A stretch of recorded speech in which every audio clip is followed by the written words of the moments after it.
Okay, here's my take on the Michael movie. Some of you are too young to remember or experience Michael firsthand, so you're confused why people are going so crazy over it. If you're Gen Z or even a younger millennial, you might be tempted to compare Michael Jackson to Diddy or R. Kelly, but that's like comparing apples to spaceships. This movie was always going to be a success. It was never not going to be a success. Even if Antoine Fuqua had his way, there were scenes with the FBI at Neverland Ranch, it still would have made huge box office numbers regardless.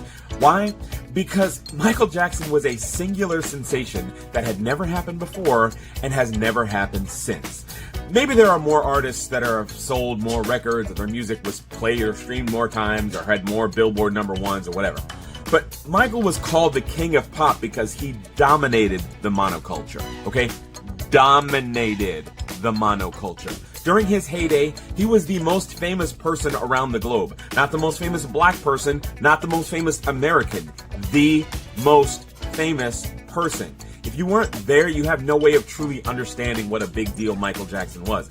At the height of his fame, his crowds so feverishly adored him that he would appear on stage, stand completely still, and the crowd would go berserk for 2 or 3 minutes straight, and then he would move his head, and then they would erupt in applause again like he just single-handedly won the Super Bowl. Michael Jackson was the Super Bowl. It was like if Prince, Jesus, and the Pope were the same person, but also with incredible dance moves. And so in 2026, people love his music despite the allegations, weirdness, the nose jobs, the hyperbaric chambers, and Bubbles the Chimp.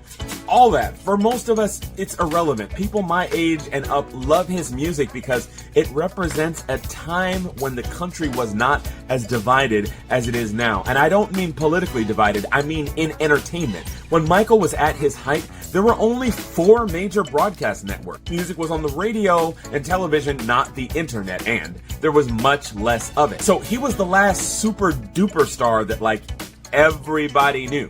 Black people, white people, jocks, theater nerds, Wall Street yuppies, Skid Row stoners, it didn't matter. Everybody listened to Michael. Even if you didn't love it, you at least knew it. You pretty much had no choice because it was playing everywhere all the time. So that's why people are loving this movie so much, because in a time of such global instability and political absurdity, nostalgia is a hell of a drug. Michael Jackson's music connects people to a time when we didn't have countless media ecosystems and millions of artists and bands that each only have a few thousand listeners. If you're under the age of 30, your best friend probably loves some band or artist that you've never heard of. Those of us of a certain age never experienced that. We remember when it used to be different, and there's something comforting about going to a movie theater and knowing that everyone is loving the same songs that you do.